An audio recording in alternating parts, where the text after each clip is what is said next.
3 రోజుల నుంచి ఒకటే మ్యూజిక్. జిబ్లీ ఈ పేరు మోత మోగిపోతుంది. మీరు చాట్‌జీపీటీకి వెళ్ళి మీ ఇమేజ్ అప్లోడ్ చేసి create Ghibli style animation from above image అని ప్రాంప్ట్ ఇవ్వండి. 2 నిమిషాల్లో Ghibli style animated image generate అవుతుంది. డిమాండ్ ఎక్కువ ఉంది కాబట్టి ఫెయిల్ అయ్యే ఛాన్స్ ఉంది. అప్పుడు కెన్ యూ ట్రై అగైన్ అని అడగండి. ప్రస్తుతం కన్సిస్టెంట్ ఫేషియల్ ఫీచర్స్ జనరేట్ చేయనప్పటికీ లో క్వాలిటీ ఇమేజ్ నుంచి అయినా కూడా యాక్యురేట్ అట్మాస్ఫియర్, యాక్యురేట్ ఎన్విరాన్మెంట్, ముఖ్యంగా టెక్స్ట్ని యాజ్ ఇట్ ఈజ్గా రీప్రొడ్యూస్ చేయగలుగుతుంది. ఇది ఈరోజు నేను ఉగాది పచ్చడి తింటున్న ఫోటో. నా టీషర్ట్ మీద ఉన్న టెక్స్ట్ని కూడా ఇది యాక్యురేట్గా రీప్రొడ్యూస్ చేసింది. నేను థంబ్నెయిల్కి టెక్స్ట్తో జనరేట్ చేసిన ప్రాంప్ట్ అండ్ అలాగే ప్రాంప్ట్ రెఫరెన్స్కి డిస్క్రిప్షన్లో పెట్టాను, చూడండి. అసలు ఇంతకీ ఏంటి జిబ్లీ? స్టూడియో జిబ్లీ అనేది 1985లో ఎస్టాబ్లిష్ అయిన జపనీస్ యానిమేషన్ స్టూడియో. జిబ్లీ అంటే అరబిక్లో డిజర్ట్ విండ్, ఎడారి గాలి అని అర్థం. యానిమేషన్ చేయడంలో స్టూడియో జిబ్లీకి ఒక ప్రత్యేకమైన శైలి ఉంది. మై నైబర్ టొటోరోలో ఉన్న ట్రీ స్పిరిట్ క్యారెక్టర్ టొటోరో అనేది స్టూడియో జిబ్లీ చేసిన చాలా ఫేమస్ క్యారెక్టర్. 2001లో రిలీజ్ అయిన వాళ్ళ యానిమేషన్ సినిమా స్పిరిటెడ్ అవేకి ఆస్కార్స్లో best animated feature film award వచ్చింది.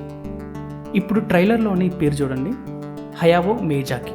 84 సంవత్సరాల వయసున్న ఈ పెద్ద ఆయన స్వయంగా యానిమేటర్, మాంగా ఆర్టిస్ట్, అలాగే స్టూడియో జిబ్లీ కోఫౌండర్. ఈయన ఇప్పటికీ ఒక 10 సార్లు రిటైర్మెంట్ ఇచ్చి ఉంటారు. కానీ ప్రతిసారి ఏదో కారణంతో మళ్ళీ వర్క్లోకి తిరిగి వచ్చారు. లాస్ట్ టైం ఆయన రిటైర్మెంట్ నుంచి మళ్ళీ తిరిగి రావడానికి కారణం ఆయన మనవడు. మీ తాతయ్య ఇంకో ప్రపంచానికి వెళ్ళిపోవచ్చు, కానీ నీ కోసం ఈ సినిమా వదిలి వెళ్తాడు.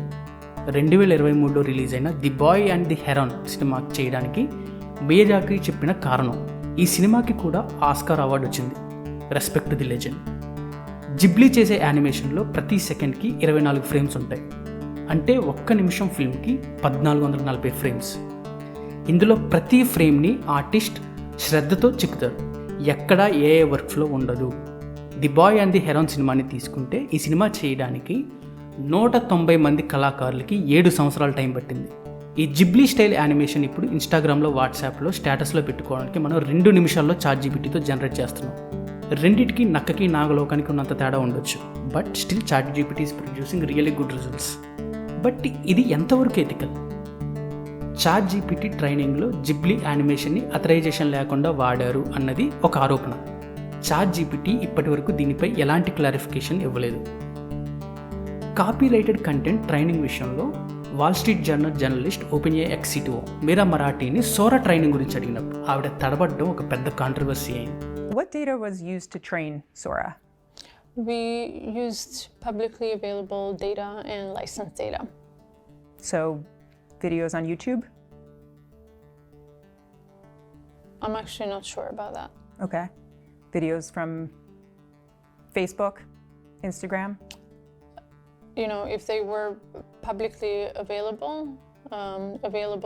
publicly available to use, there might be the data, but I'm not sure. Yeah. I'm not. Definitely ఇది ఒక పెద్ద గ్రే ఏరియా.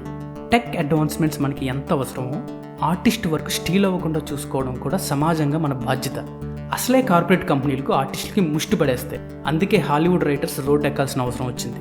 ఈ వైరల్ ట్రెండ్లోనే మియాజాకి ఏ యానిమేషన్పై 2016లో చేసిన స్టేట్మెంట్స్ మళ్ళీ రీసర్ఫేస్ అవుతుంది. అది వింటే గుండె ద్రవించుకుపోతుంది. డ్యాన్స్ చేస్తున్నట్లు కనిపిస్తోంది.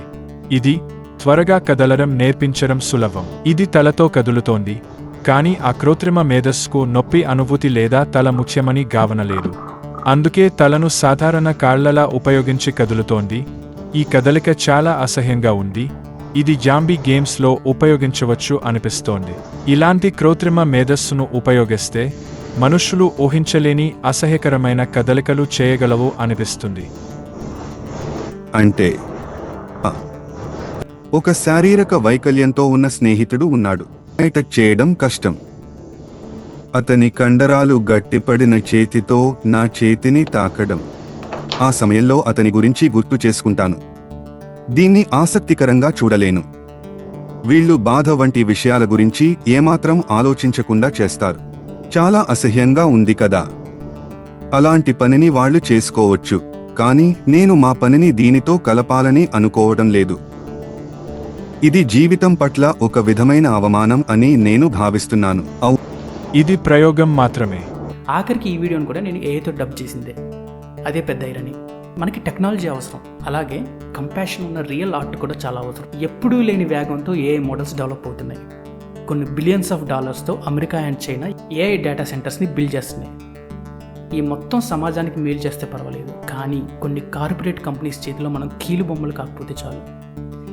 ఇంతకీ దీనిపై మీరేమనుకుంటున్నారు? ఈ ట్రెండ్స్పై మీ అభిప్రాయం ఏంటి? నాకు నిజంగా తెలుసుకోవాలని ఉంది.